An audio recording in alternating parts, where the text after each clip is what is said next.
really aggressive mine placement there, and FireBatHero is not going to be able to take his third at this point. I mean, Flash has FireBatHero matched on factories, and really it's kind of in a strange position because neither player can move out of their base aside from vultures. So, you know, even though usually about this time in the game you see Terran switch up to Goliath, switch to dropships, they can't take a third base with that kind of strategy. So I think they both just stick to vultures, and Flash now moving in. And I don't know why he's doing this. I mean, FireBatHero's got the tanks, but I guess Flash is just trying to keep FireBatHero's tank count down. He wants to try. I think he's probably gonna. Oh, that could have been worse. But you know, it actually did quite a bit of damage there.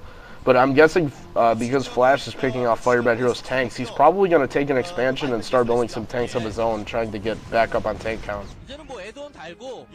Yeah, I mean, Flash definitely took a big lead right there. I mean, he's got the map control back. His tanks are a little later, but he's got, it doesn't really matter. Oh my god, that was really close. Almost losing another tank there.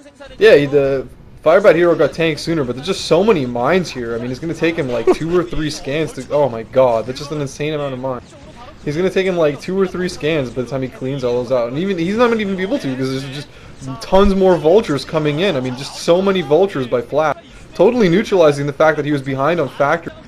I mean, FireBatHero really did not do himself a favor by constantly engaging, because he just kept losing so many vultures for no purpose, really. I mean, he totally nullified the advantage that he had with his own play. Siege mode out now, so he's going to be able to push those vultures back, getting a whole lot of vultures there. But still, Flash definitely in the advantage right now. He's got his third base going up, and FireBatHero is still kind of contained. A massive amount of mines and vultures laid down by Flash. Flash now moving some tanks down, finally. Hopefully he has siege mode. If he has siege mode right now, he's going to be able to contain him even more. I mean, even though FireBatHero has so many more tanks, once the Flash's tanks are sieged up, it really doesn't matter how many he's got. It's just a really hard battle to win. Okay, FireBatHero doing the smart thing and moving up with his vultures is going to prevent Flash's tanks from getting all the way down the map. And some of those fans look pretty bored, surprisingly enough. A lot of them were just kind of looking in the totally wrong direction. Oh man. Ugh. Oh! That is just so many mines. I mean, it's the second tank he's lost. Oh, another mine. I think that mine did not go off. FireBatHero finally clearing those out and able to fucking move out of his base for the first time in the game with something other than tanks. And he's gonna run right into more mines and siege tanks.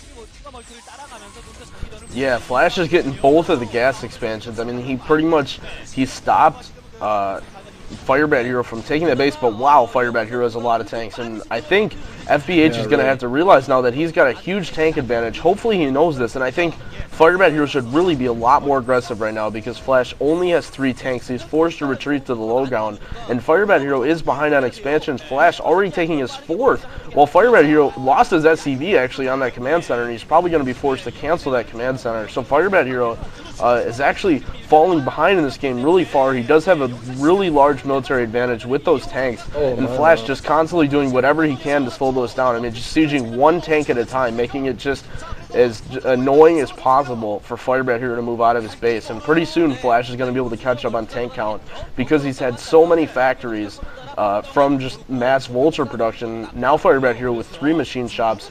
Flash, it looks like building his 3rd there, and he actually hasn't taken his 3rd gas. So Flash still committing to vultures, although I did see a few Goliaths outside of his base. But pretty soon Flash is going to have a lot of tanks here, and it's going to be really difficult for FireBatHero to push out. And I think FireBatHero now had the right idea with being passive, but I think it's just too late. I mean, he played too aggressive to the point where he needed to stay back, and now when he needs to play aggressive, I mean, he's forced to play passive because he just doesn't have the unit advantage, and you know, he doesn't have anything really to support those tanks. And I think if Flash realized that, I'm not sure if he has any scans left on those forces, but Flash, you know, taking lots of pot shots on those tanks, just with 4 tanks out, really weakening FireBatHero's advantage. And you know, the game is slipping slowly out of FireBatHero's hands unless he does something here really decisive, like sneak some vultures out. You know, not even now, just starting that CC again. So he's going to be a really long time until he's getting his 3rd gas online. Still tons of mines. Wow, he actually cleared all those really well. And wow, so he actually killed all of them. Oh, all right, so he lost the vulture, took some damage, but you know, that still wasn't that bad. I mean, for 500 mines in one spot, I mean, that was at least okay. And that's one thing I noticed about this map too in TVT is you don't see it right away in the other matchups, but there's actually two completely different pathways across the map, so it's really difficult to get a contain out. And whoa, Flash is sneaking out. I think he's going to kill this third base again. FireBatHero is just in a terrible position going into the late game. I mean, he still isn't able to take his third base, and it's almost 15 minutes into the game. Yeah, I mean, and not only that, but Flash has had his fourth base up for a while. I mean, Flash is having his fourth base up for considerably longer than FireBatHero's at his third. Oh, losing Goliath to mines there. I mean, this is just really not looking good at all for FireBatHero. Soon enough, Flash's extra gases are going to kick in, and he's just going to be able to completely outproduce him. Oh, he's going to lose these tanks here. That's a lot of vultures, and they're already right by them. Those tanks are definitely going to go down. Oh, the mines. Oh, nice mines by Flash right there. Just FireBatHero, really not a whole lot he can do. I mean, he basically has to get dropships in order to be aggressive now because Flash has got tanks set up at all of his expansions. He's going to try to sneak some tanks over here on this side of the map, but he's, again, Flash already there, already waiting for him with siege tanks. So, I mean, there's really no way that FireBatHero is going to be able to advance across the map and do any kind of damage with ground forces. He's going to have to get dropships, and even if he does get dropships, I mean, he's so far behind in gas at this point that it's really just not a lot that he can do. I mean, realistically, what can he do in this situation? I mean, really, he's got two options. He can stay in the game and just kind of try. But I mean, look at Flash. I mean, you know you're in a terrible position. Oh, it's all over the place. In a TVT, if you're getting pushed by tanks versus your own tanks, I mean, FireBatHero was fully sieged there. I mean, he has to hold high ground. And normally at this point in TVT, when one player gets a massive gas advantage, you see some sort of doom drop on a factory or the last gas.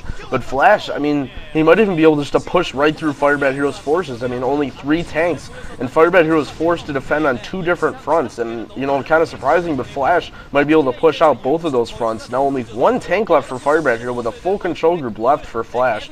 I don't see any reinforcements, maybe 2 or 3 units on the minimap. And you know what, I think it might be over for FireBatHero, just bringing up 3 tanks. He's not even going to be able to defend his third that he finally got up.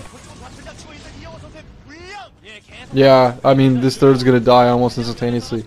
I see some units streaming in from the minimap. I really sincerely hope those are tanks.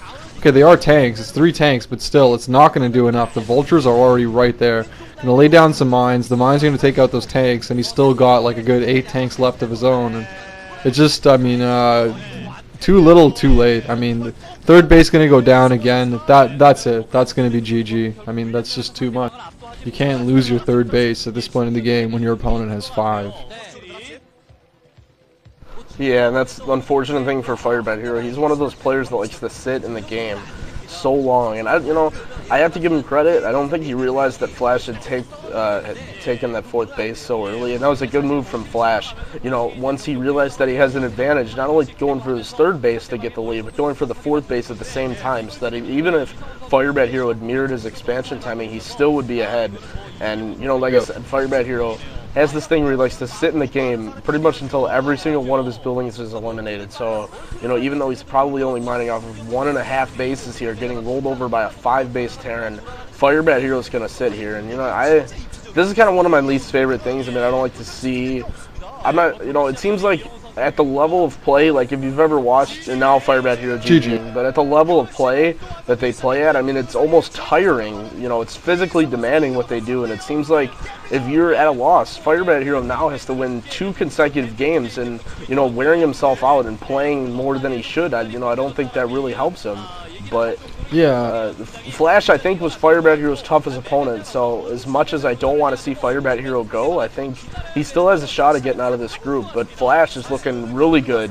I think FireBatHero is probably one of the big favorites to knock him out of this group, possibly Jaedong as well. But Flash, I think he can afford a loss and he can still come out of this group. So Flash definitely a big favorite to leave. And, you know, it's really going to be up to the Jaedong-Hwasun game and how well Jaedong or Hwasun is playing. Yeah, I'm not really too sure why he likes to stay in games that long. Maybe it's just like a really common Terran kind of strategy. Like I see Terrans doing that a lot on iCup, especially as a counter to DT rushes. I find that when I DT rush Terrans as a response, that what they'll do is they'll stay in the game until I eliminate every single one of their buildings. I don't really know why, but it seems pretty pretty standard strategy for shitty Terrans. Liftoff is a pretty strong counter to Dark Templars. No, oh, yeah, that's actually, good. while we're on the subject of people staying in the game, I want to give a shout out before we call it quits on this. I want to shout out to It's Showtime, a player I played on iCup. It was actually a 40-minute TVZ, and the first 10 minutes was me stomping him, and then the next 30 minutes was him sitting in his natural expansion with Dark Swarm and Lurkers, which are invincible versus Terran. And he would sit there with Dark Swarm and Lurkers and then run Scourgeon and kill my vessels. And it got to the point where I was a 5-base Terran versus a 1-base Zerg, and he was sitting there, so I actually went AFK for 15 minutes and let him battle my units that were just sitting there. And that was a really fun game, and I like players who sit in Dark Swarm, because Dark Swarm is balanced. But sorry, that's Petzergling for you. Goes AFK for 15 minutes in a game and doesn't afraid of anything. But right, anyway, yeah, exactly. Let's wrap this up, move on to the next game here. It was a pretty good game, well played by Flash. What else can you really say? Just watch, get ready for J-Dong and Solid Rossi. mechanics TVC. Yeah, I'm waiting to see that game. That's a big rivalry. But yeah, stay tuned, guys. Peace out.